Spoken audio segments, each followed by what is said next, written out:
누가복음 170번째 시간입니다.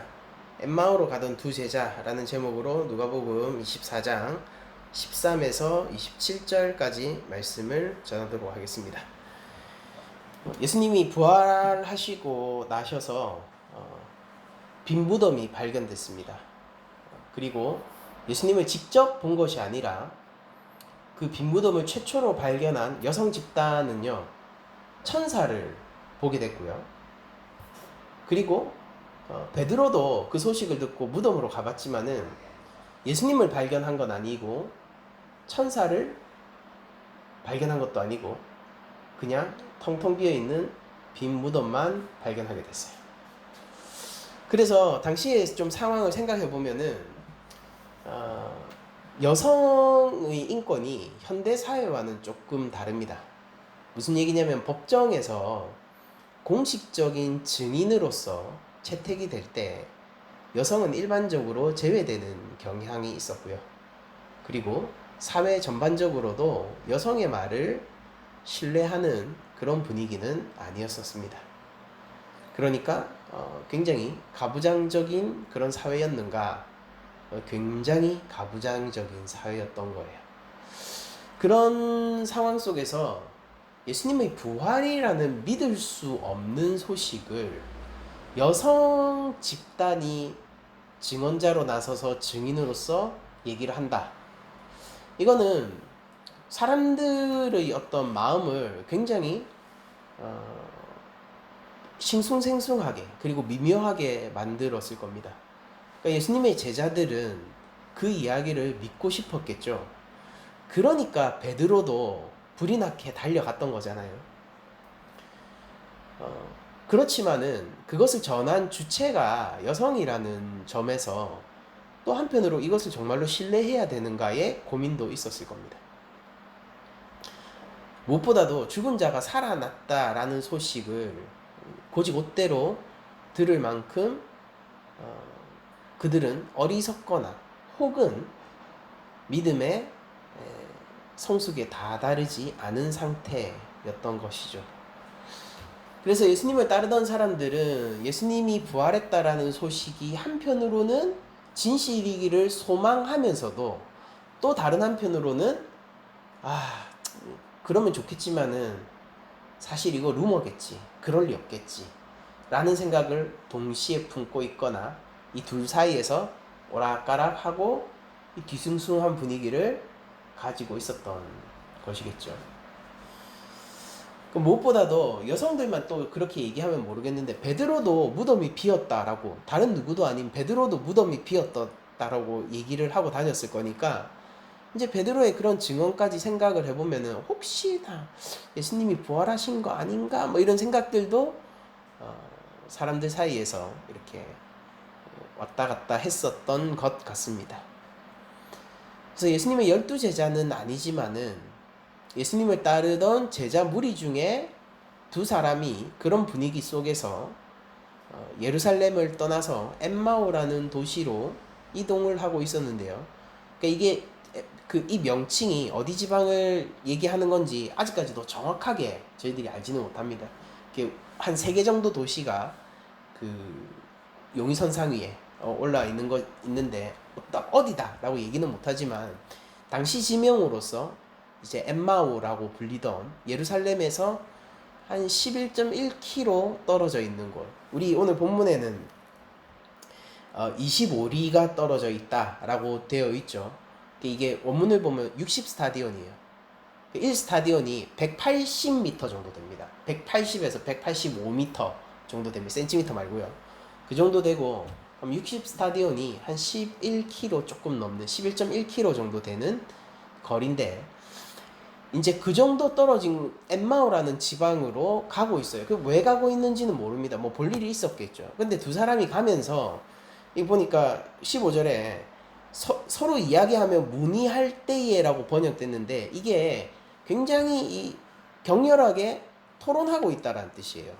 문의한다라는 게 그냥 단순히 물어본다라는 게 아니라 서로 막 물음에 물음을 더해가면서 토론하고 있는 거거든요. 엄청 열띤 논쟁이나 아니면은 뭐 서로 간에 아주 뭐라고 하면 열이 오른 대화 이런 거 있잖아요. 그런 거를 뉘앙스를 하고 있습니다. 그러니까 굉장히 아주 뜨겁게 이야기하고 있었던 거예요. 두 사람이 이 가는 와중에 안 그래도 이 여행길이니까 11km를 만약에 친구와 함께 간다라고 생각하면은 그 가장 이슈가 되는 거를 그러니까 제가 대학 때는 이제 20살 때 막 이럴 때는 그 친구랑 광안리까지 학교에서 대학교에서 광안리까지 동맹됩니다. 거기서 광안리까지 걸어가면서 항상 여자 얘기를 했거든요. 그러니까 과에 누가 사귄다더라. 누가 어떠냐. 이러면서 열띤 토론을 하면서 갔단 말이에요. 그게 누가 좋느냐, 누가 괜찮느냐, 어떤 스타일이냐, 이성에 대한 관심. 근데 이 두 사람 사이에서는 지금 가장 큰 관심과 열띤 논쟁을 뜨거운 이야기를 하게 하는 주제가 예수님과 관련된 것이었습니다. 그리고 이들의 대화를 들어보면은요, 그 나중에 예수님이 합류하셔가지고 무슨 뭐 때문에 그러고 있어요, 무슨 얘기해요 이렇게 물어봤을 때 얘기하는 걸 보면요, 굉장히 그들 사이에 있었던 미묘한 분위기를 알 수 있는 이야기를 하는데 예수님과 관련해서 예수님이 죽으신 것, 우리 이분이 우리의 구원자라고 우리 믿었는데 그것이 꺾인 그것이 뭐라고 해야 됩니까? 높이 한껏 치솟았던 기대가 단 하루아침에 정말로 하루만이에요.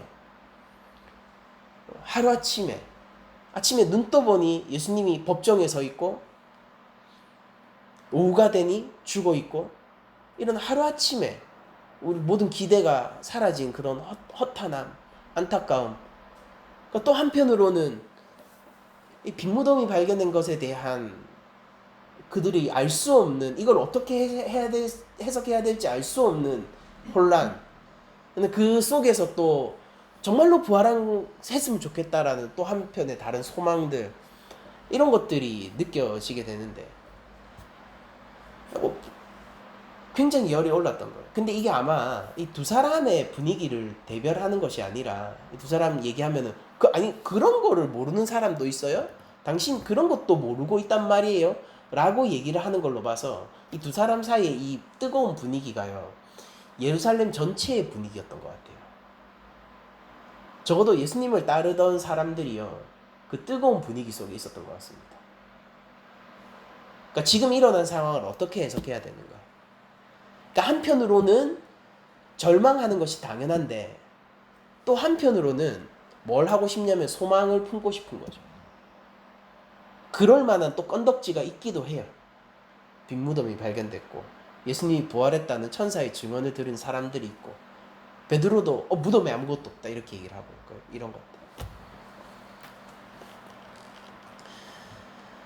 그래서 15절에 보면은 그렇게 막 열띤 이야기를 하고 있을 때 예수님이 쓱 옆에 붙습니다. 그들이 서로 이야기하며 문의할 때에 예수께서 가까이 이르러 그들과 동행하시나 그들의 눈이 가리어져서 그인 줄 알아보지 못하거늘 이라고 얘기를 합니다. 그래서 예수님이 그들이 막 뜨거운 이야기를 하고 있을 때, 열띤 토론과 논쟁을 하고 있을 때, 예수님 부활한 거 맞다니까? 아니야, 그게 말이 돼. 우리의 소망 꺾였어. 뭐 이런 얘기들을 하고 있었겠죠. 그러니까 혹시 그렇다면 어떡할 거야? 뭐 예수님이 진짜로 부활한 게 맞다면 너 어떡할 거야? 야, 니 그러다가 정말로 예수님의 시체가 다른 곳에서 발견되면 어떡할 거야? 뭐 이런 얘기들을 하고 있었겠죠. 그러니까 예수님이 쓱 옆에 붙어가지고 동행을 합니다. 그러면서 무슨 얘기하고 있어요? 이렇게 물어보니까 그들이 예수님을 봤을 거 아니에요? 봤는데도 알아보지 못해요. 무슨 얘기냐면은 예수님이 새 몸을 입으셨기 때문에 이전과 한 번에 눈치채지 못할 만큼 이전과 다른 모습을 하고 있다는 뜻이기도 하면서 또 동시에 그들 마음속에 있는 예수님이 부활할 수 없다, 죽은 자는 다시 살아날 수 없다라는 일종의 편견 같은 것이 이 예수님이 참 나의 구주임을 알아보는 장애물로서, 마음의 편견으로서 이미 작용을 한 여러 가지 복합적인 결과로 나타난 현상이겠죠. 예수님을 알아보지 못합니다. 그러면서 자신이 가장 지금 현재 관심을 가지고 이 두 사람뿐만 아니에요. 예루살렘 전체에 지금 가장 핫한 소식인 거예요. 그러니까 예수게이트인 거죠, 일종. 꼭 이 이야기를 예수에 대한 얘기를 열심히 하고 있고 자기 관심이 거기에 온통 가 있으면서도 여러 가지 편견과 몇 가지 조건들 때문에 예수님을 정작 알아보지는 못합니다. 이게 되게 웃긴 일이잖아요. 자기가 제일 관심 있고 예수님의 부활과 관련해서 가장 알기를 원하고 그리고 그런 소망까지도 품고 있어요. 그런데도 예수님이 옆에 왔을 때 알아보지 못하는 거예요. 이런 상황들을 누가는 눈이 가리워진 상황이었다라고 다소 압축적인 단어를 통해서 설명을 하고 있는 거죠. 이게 참 저 같더라고요. 이걸 보면서. 예수님을 소망하고 하나님을 소망하고 관심도가 높은데도 참 지나고 나면은 그 순간 하나님이 함께 하셨었구나라고 지난 날이 되돌아보게 되는. 지금도 어느 정도 그런 면이 있습니다. 되게 하나님이 필요하고 주님의 보호하심이 필요한 상황들을 통과하고 있는데 특히 성경 해석학 이런 거 프로그래머 하려는 그런 와중에 미래에 대한 많은 막연한 불안감들 이런 것들 속에서 필요한데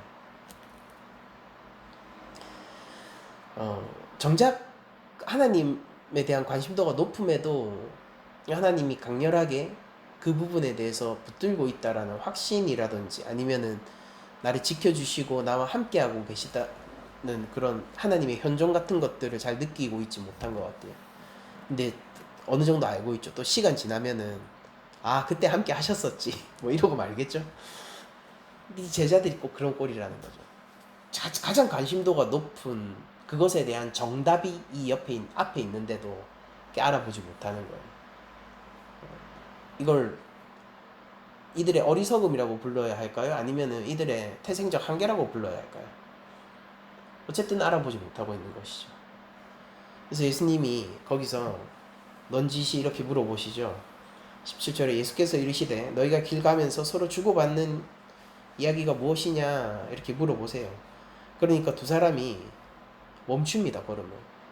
그러면서 슬픈 기색을 드러내요.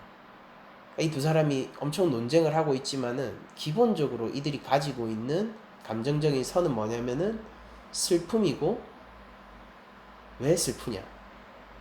메시아가 죽었기 때문이고 이것은 자신들에게 절망적인 소식이기 때문이죠. 그러니까 길을 열심히 가다가 제3자가 와서 무슨 얘기하고 있어요? 라고 물어보니까 제자리에 또 멈춰서는 거예요. 이런 데서 예수님에 대한 관심도를 알 수 있죠. 이런 행동들을 통해서. 그러니까 예수님에 대한 관심도가 굉장히 높아요. 하지만 알아보지 못합니다. 되게 아이러니하면서 슬픈 이야기도 하고 또 그렇기 때문에 드라마틱한 기쁨이 있는 본문이기도 하죠. 왜냐하면 예수님이 그들과 함께 정답을 보여주실 거거든요.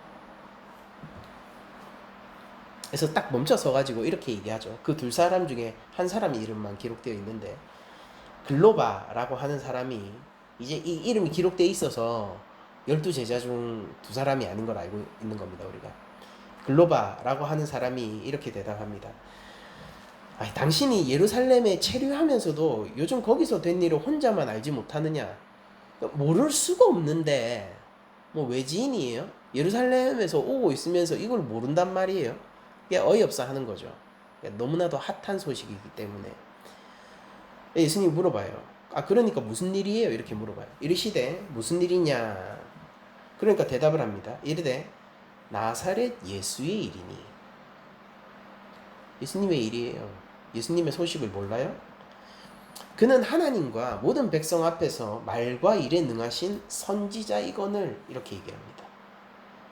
이 두 제자가 예수님을 뭐라고 표현하고 있냐면은 선지자라고 표현하고 있고, 이 선지자가 어떤 선지자냐라고 했을 때 하나님과 백성 앞에서 말과 일에 능했던 선지자다라고 얘기를 하고 있습니다. 그러면은 이 선지자는 본디 백성들을 깨우치고 이끌어서 하나님 앞으로 데려가야 되는데 그게 좌절됐다라는 거예요. 그냥 선지자가 아니라 굉장히 뛰어나고 유능한 선지자였는데 그가 우리 백성을 하나님 앞으로 데려가는 일이 좌절됐다. 근데 그 누구 때문에 그렇게 됐느냐? 어이없겠지만은 20절에 우리 대제사장과 관리들이, 그러니까 우리라고 붙이죠. 우리 민족의 대제사장들과 관리들이 사형 판결에 넘겨주어 십자가에 못 박았다라고 얘기를 해요. 그러니까 이들의 현실 인식이 어떠냐면은, 여러분 우리 사회 뉴스를 보면은 분통을 터뜨리게 하는 뉴스가 있죠. 그러니까 사회 정의가 실현되기보다는 사회 정의를 무시하는 듯한, 그것을 조롱하는 듯한 그런 뉴스들을 보게 되잖아요. 그런 분노의 감정 가까운 거예요, 이게. 아니, 이 선지자거든. 근데 대제사장하고 우리 관리들이 로마 법정에 넘겨서 십자가 위에서 죽였다니까. 이게 말이나 돼? 약간 이런 뉘앙스죠. 그러면서 그들의 소망을 이야기합니다. 이 나사렛 예수의 이 선지자에 대한 소망을 우리가 어떤 식으로 품고 있었냐면, 그러니까 이 사람들이 지금 두 제자가 좌절된 영역이에요, 지금 현재. 우리는 이 사람이 이스라엘을 속량할 자라고 바랐노라 라고 얘기합니다. 다 끝났어. 끝났어. 어처구니 없는 일이 일어났다니까. 그 소식을 몰라? 어처구니 없는 일이 일어났어. 이게 말이 돼? 선지자를 대제사장이 십자가에 넘겨줘서 갖다 박아 죽였다. 근데 우리는 뭘 기대하고 있었냐, 뭘 소망을 품고 있었냐면은 이스라엘을 속량할 자라고 우리가 믿고 있었어.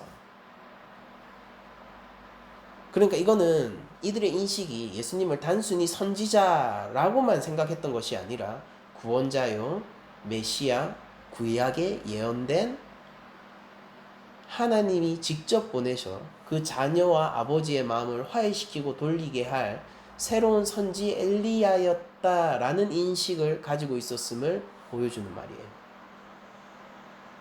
그렇게 바랬다는 거예요. 그렇게 바랬는데 다 좌절됐어.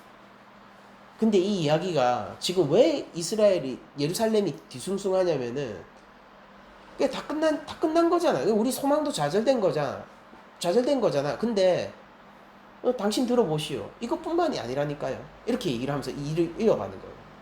근데 여기서 이 이야기가 끝난 것이 아니라 이어지는 스토리가 있는데, 이뿐 아니라 이 일이 일어난 지가 사흘째요.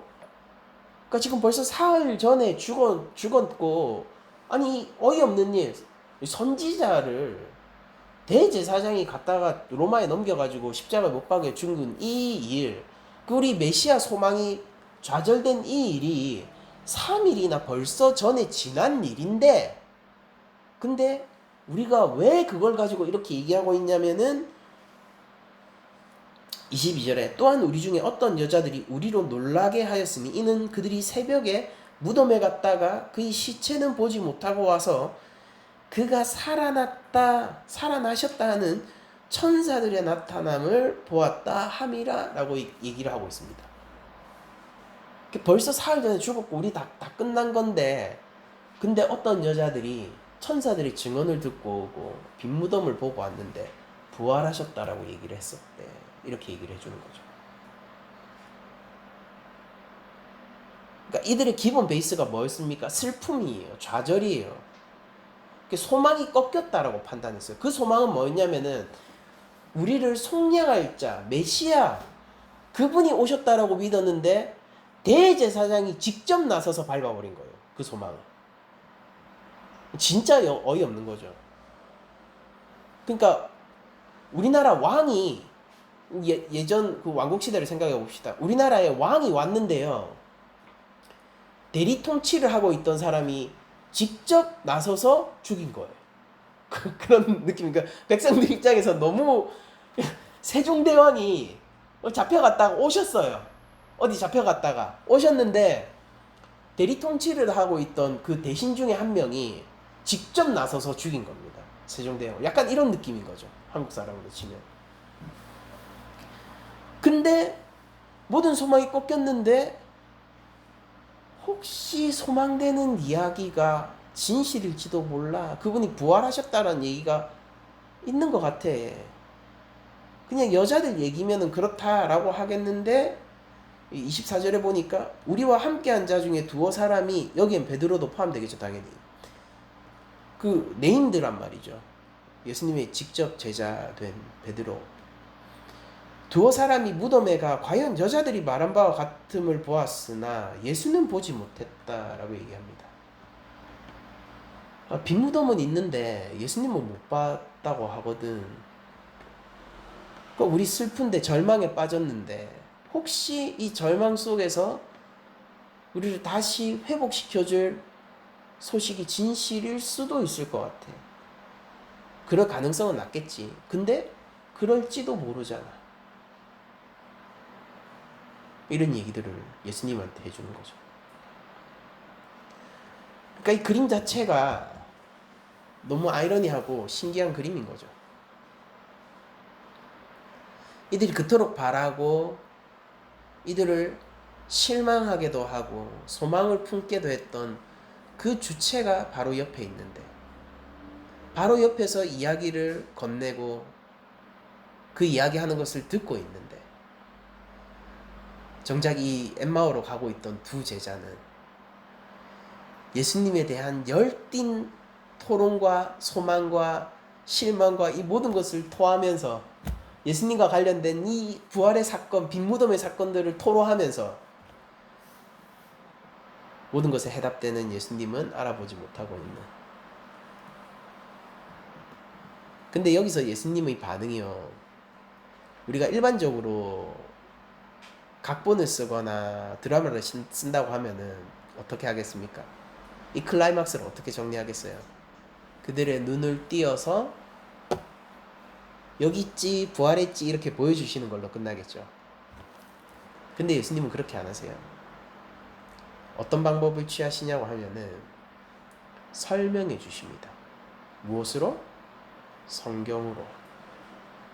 당시에는 신약 성경이 없죠. 최초의 신약 성경은 바울이 쓴 갈라디아서입니다. 혹자는 야고보서라고 얘기도 하는데 일반적으로 갈라디아서라고 인식을 하죠. 근데 이 예수님이 당시의 성경이었던 우리 입장에서는 구약 성경으로 설명을 해주세요. 무슨 얘기냐면 판단하게 하세요. 그 사람들로. 본문에 보면 이렇게 되어 있죠. 25절에 이르시되 미련하고 선지자들이 말한 모든 것을 마음에 더디 믿는 자들이여 라고 얘기를 하면서 이 두 제자의 이 설명을 되받아쳐 주세요. 이 두 제자는 어땠습니까? 아이고 이 양반 이거 진짜 소식 느리네. 지금 이렇게 뭐 뒤숭숭하고 떠들썩한 일이 있는데 그거 몰라? 이런 식으로 얘기를 했잖아요. 근데 예수님은 뭐라고 얘기했냐면은 아이고 네가 선지자들이 말한 걸 확실하게 알고 있으면은 뒤숭숭할 이유도 없는데 뭘 그 헤매고 있어. 거기에서 진실을 발견하지 못하겠어? 이렇게 물어보는 거죠. 그러면서 예수님이 그 선 자리에서 즉시 무슨 일을 해주셨냐. 그리스도가 이런 고난을 받고 자기 영광에 들어가야 할 것이 아니냐 반문을 합니다. 그러니까 그 나사렛 예수라는 사람이 너희의 소망을 따라서 이스라엘을 속량할 자라고 한다면은, 그게 진실이라면은 선지자들이 말한 대로 죽고 부활하심이 옳지 않느냐. 고난당하고 대제사장의 손에 넘겨져서 그런 배반과 반역 속에서 죽고 하나님의 영광으로 살아나는 것이 옳지 않느냐 이렇게 얘기를 합니다. 그러니까 예수님은 뭘 전제로 얘기하신 겁니까? 성경은 메시아를 처음부터 그렇게 기록하고 있는 거 아니냐라는 전제 속에서 이 얘기를 하는 거죠. 그러고 나서 이것이 왜 타당한 것인지 설명해 주세요. 27절에 이렇게 적혀 있기 때문이죠. 이에 모세와 모든 선지자의 글로 시작하여 모든 성경에 쓴 바, 이거 전부 다 구약이죠. 구약에 기록된 바 자기, 즉 예수의, 즉 이스라엘을 속량할 메시아에 관한 것을 자세히 설명해 줍니다. 이게 예수님이 부활을 보여주신 방법이에요. 엠마오의 두 제자에게. 여러분들, 우리들은요, 더 이상 예수님을 보거나 예수님을 만지거나 그분의 음성을 들을 수는 없습니다.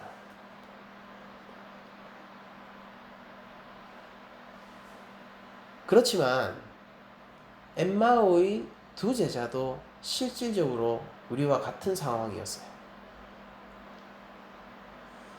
이들은 실제로 예수님을 보고 예수님의 음성을 듣고 있었지만은 어떻게 인식하고 있었기 때문이죠. 그들의 현실은 뭐였습니까? 예수님은 없고 예수님을 만질 수 없고 더 이상 그 음성을 들을 수 없고 무성한 소문 속에서 혼란 속에 길을 찾고 있던 방랑자였다라고 스스로를 느끼고 있기 때문에 그냥 물질적으로 보고 객관적으로 보면은 엠마오의 두 제자는 예수님을 직접 대면한 것이 되겠지만은 그들의 어떤 실존적 감각 속에서는 우리와 별반 다를 바 없는 현실을 맞이하고 있는 것입니다. 우리 그리스도인들이 부활신앙을 가지고 예수님의 부활하심을 믿는 것은 어떤 형태로 되는 것이냐면은 이 엠마오의 두 제자의 믿음과 비슷한 방식으로 형성이 되는 거거든요. 즉 하나님의 말씀에 자세히 풀어쓴 모세로부터 시작된 모든 구약의 말씀과 더 나아가 예수님의 증인들과 목격자들로 이루어진 모든 신약의 말씀을 이해하고 믿고 받아들이고 순종함으로써 우리의 부활신앙은 형성되는 것입니다. 여러분들, 이제 더 이상 우리들은 어떤 세대를 살고 있냐면은 증인들도 없고 예수님이 부활하셔서 직접 보여주시지도 않고 기록물도 없어서 오늘 날처럼 무슨 영상을 남길 수 있고 그 녹음기 켜가지고 예수님 음성을 남길 수 있고 그러면 좋겠지만 그런 것도 없는 시대 속에서 예수님을 믿고 살아가야 됩니다. 증명이 불가능한 거예요. 이거는 근본적으로 따져 묻는 것밖에 안 되는데 우리가 잘 따져 물었을 때에 우리에게 오는 확신이 있다는 것이죠.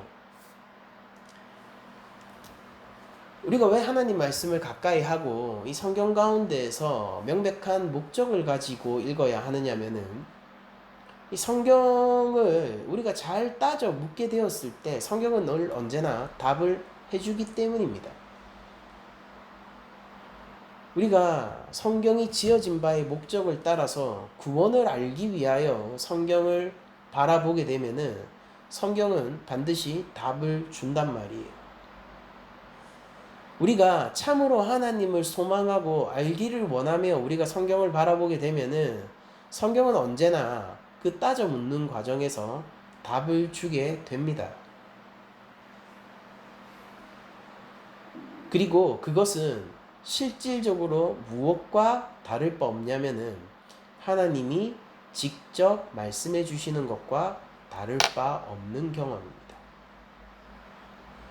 책을 들여다보는 것과 하나님의 음성을 듣는 것이 무슨 상관이 있느냐라고 반문하는 사람들도 있을 수 있겠지만은 그러면은 이 엠마오의 두 제자들이 예수님이 직접 설명해 주시고 계신데 그들이 예수님의 설명을 통해서 예수님이 직접 얘기하시잖아요. 근데 그 직접 얘기하시는 게 이 두 제자한테는 제3자가 얘기하는 거랑 똑같은 거예요.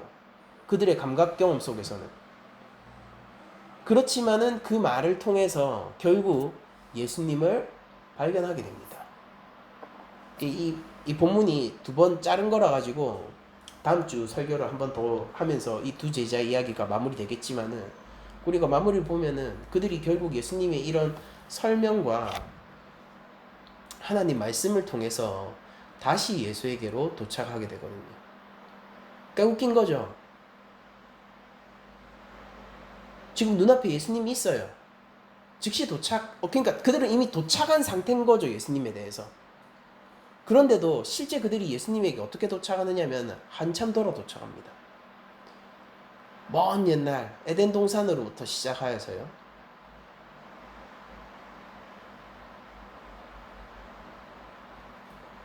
출애굽을 지나 사사시대를 지나 왕국시대를 지나 선지자들의 여러 경고들을 지나 드디어 눈앞에 있는 예수님을 발견하게 되는 거예요.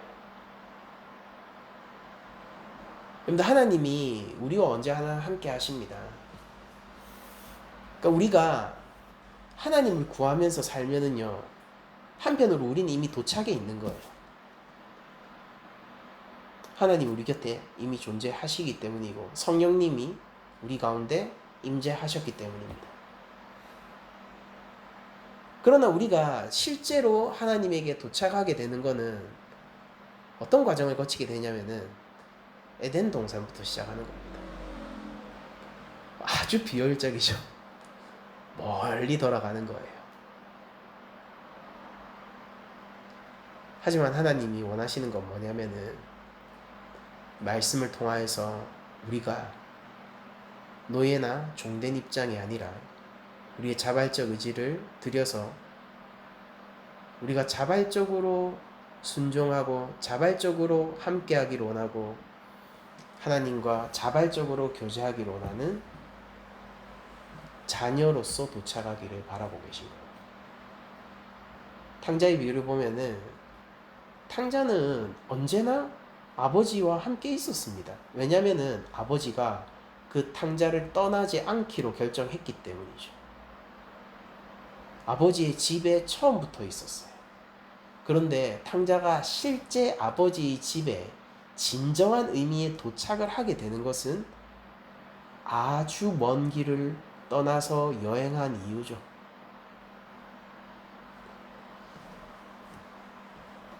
예수님에 대해서 판단할 때에 사람들은요, 이런 하나님의 말씀이라는 변수를 놓고 판단하지 않습니다. 그러나 하나님의 자녀된 우리 그리스도인들은 예수님에 대해서 판단하고 우리가 드디어 예수님에게 도착할 때 언제나 하나님 말씀을 통해서 여행을 하고 그 여행길을 통해 예수님에게 도착하는 것입니다. 죄송합니다. 그리고 그 모든 과정에서는 주님이 우리를 떠나지 않고 옆에서 지켜주시는 거예요. 깻마에 하나님이 이제 그 사람을 다루시는 방법은 하나님이 지으신 대로 가장 알맞게 이렇게 다루시지만은 우리 주께서 엠마오의 두 제자를 다루시는 방법을 보면요, 시간이 걸리더라도 결코 놀라게 하지 않아요. 그들이 나중에 얼마나 얼굴이 붉어졌을지 저는 상상을 해보거든요. 아이고, 이 사람아 그런 것도 모르나, 예수님이 말이지, 이렇게 했는데 그게 예수님이었어. 우리 뭐 인터넷 보면 이불킥 뭐 자다가 이불을 차면서 일어나는 부끄러운 기억 뭐 그런 거를 얘기하는데, 이게 자신들의 어떤 흑역사가 되고 이불킥이 되지 않겠습니까? 그러나 그 자리에서 그들이 구주의 은혜를 입는 방식은 무엇이었냐면 그 불안함과 슬픔 속에서 설득되어가는 길이었던 겁니다. 스스로 판단하도록 이끄는 길이었던 거예요. 예수님이 즉시 자신의 손을 펼쳐서 못자국 난 손을 보여주시면 일이 좀 빨랐지 않을까요? 그리고 어쩌면은 이 두 제자도 그걸 더 원하지 않았을까요? 확실한 답요.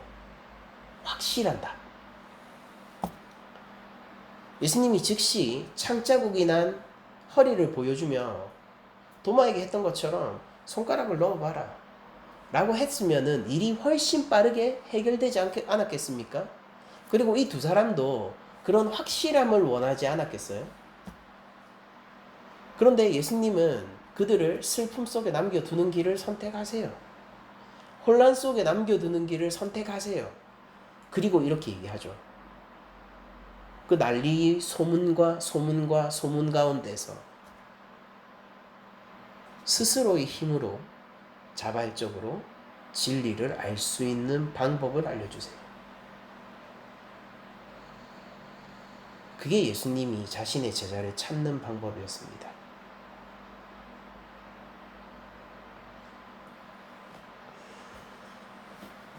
하나님은 우리를 때로 슬픔 속에 그냥 내버려 두십니다. 절망 가운데 내버려 두시기도 하고 우리가 이해할 수 없는 고난 가운데 우리를 내버려 두시기도 합니다. 이해할 수 없는 부담한 가운데 우리를 버려 두시기도 하죠.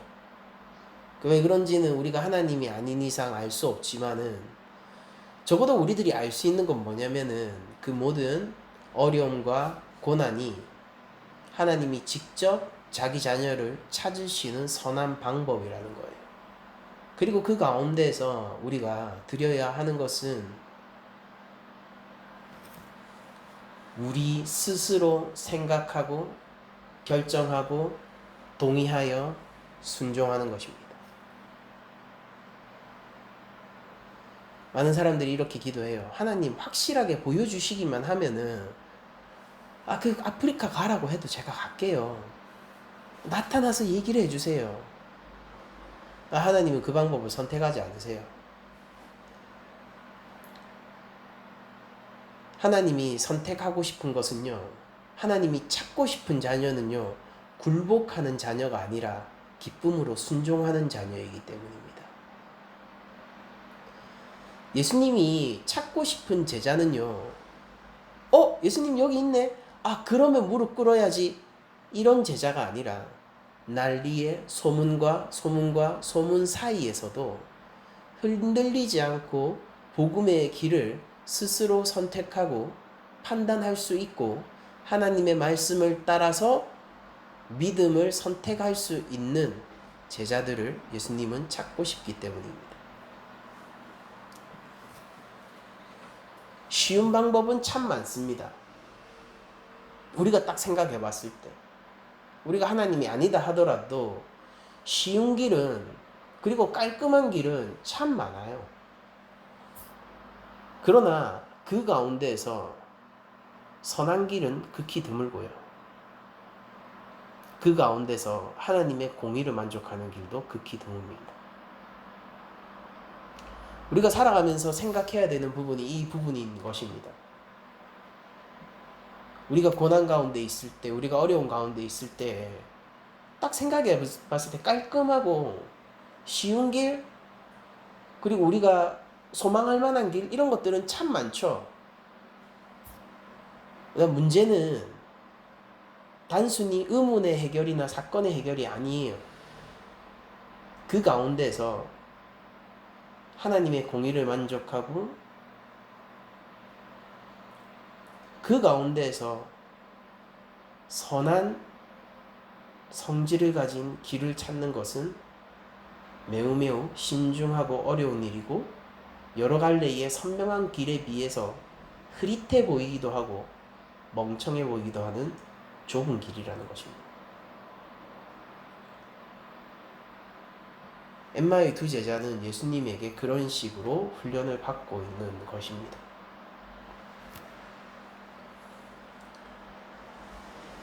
그리고 소망이 되는 일은 뭐냐면 이들이 예수님을 눈앞에 놓고도 알아보지 못하는 어리석은 자이지만은 그들은 실망해버렸고 좌절해버렸고 슬픔 가운데 있는 낭망한 자들이지만은 그래도 주님을 소망하고 주님의 부활을 내심 진실이 아닐까라는 작은 그 믿음을 가지고 있을 때에 예수님이 직접 그 믿음을 책임져 주신다는 사실입니다. 이게 이 본문에서 우리에게 가장 큰 위로와 소망이 되는 부분이라고 생각합니다. 우리가 하나님을 믿으며 산다는 것이 얼마나 힘듭니까? 보이지 않는 그분을 내 삶의 주인으로 모신다는 것이 얼마나 힘듭니까? 사람들에게 증명 불가능한 분을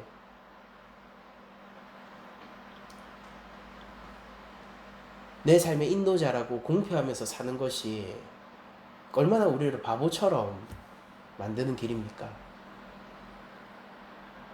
우리도 혼란 가운데 있는 것처럼 살아갈 때가 많죠. 그런데 그 가운데에서도 우리가 하나님을 바라고 소망하는 심지어 이 엠마오의 두 제자는 혹시나 였잖아요. 혹시나.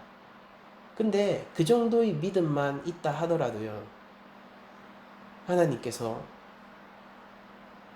그 믿음을 통하여 온전한 믿음으로 이끌어 주실 것이라는 것을 우리는 확신할 수 있습니다. 언약의 하나님은 항상 그렇게 이루오셨고, 이 확신 역시 에덴 동산으로부터 출발하여 요한계시록에 이르기까지 66권의 성경을 통해 증명된 일이기 때문이죠.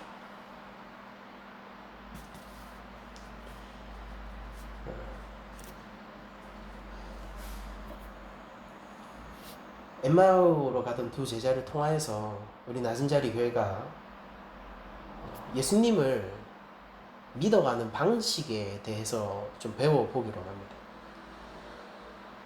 그러니까 내가 요구하는 방식이 아니라 주님께서 내 믿음을 키워 나가기를 원하시는 방식이 무엇인지 우리가 알았으면 좋겠다는 것이죠. 우리가 믿음이 강건하여지는 여러 가지 길, 선명한 길이 있을 것처럼 보이지만은, 그러나 그 가운데서 하나님의 공의를 만족시키고 선한 길은 극히 드물다는 사실을 인정해야 돼요.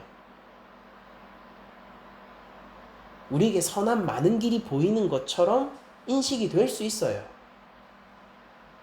그러나 하나님 앞에서의 현실, 우리의 현실 말고요, 하나님 앞에서의 현실은 그 가운데서 하나님의 기쁜 뜻을 충족시키는 길이 극히 적다는 것을 우리는 항상 겸손한 가운데에서 인식을 하고 있어야 됩니다.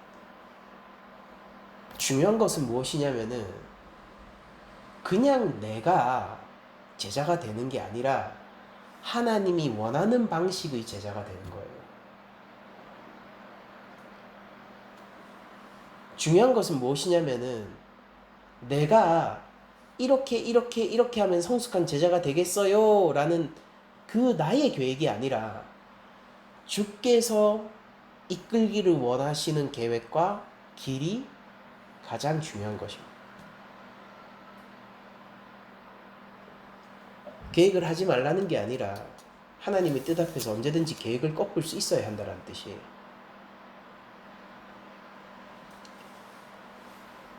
그리고 하나님이 자신을 계시하는 방식, 또한 우리 구주께서 삶 속에서 자신을 알려주시는 방식은요, 때로는 혼돈과 어둠과 슬픔 가운데 있다 하더라도 멈추지 않는다는 사실로 우리가 위로를 삼아야 합니다. 그게 우리의 소망이 되는 것입니다. 그리고 그 모든 비밀이 하나님의 말씀으로부터 납니다.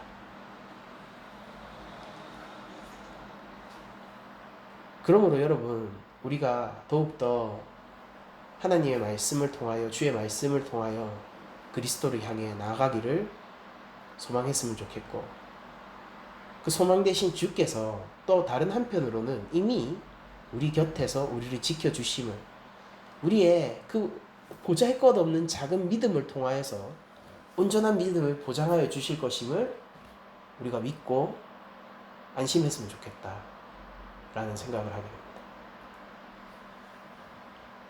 말씀을 마치도록 할 텐데요, 참 이 본문을 통해서 우리들이 좀 묵상하고 생각해야 할 수 있는 부분들이 많은 것 같은데, 어쨌든 이 말씀이 저희들에게 소망이 되었으면 좋겠습니다. 그냥 제가 뭐 여러 가지 얘기들을 했지만은 결국 어떤 것을 우리가 함께 공유하기를 원하는가, 이 강단에서 우리 교회가 함께 무엇을 공유하기를 원하는가를 생각해 보면은 결국 위로와 소망인 것 같아요. 오늘의 본문이 고난 가운데 있는 우리들에게 위로가 되기를 원하고, 오늘 이 본문이 고난 가운데 있는, 혼돈 가운데 있는 우리의 삶에 작지만 아주 선명하고 강한 소망이 되었으면 좋겠습니다.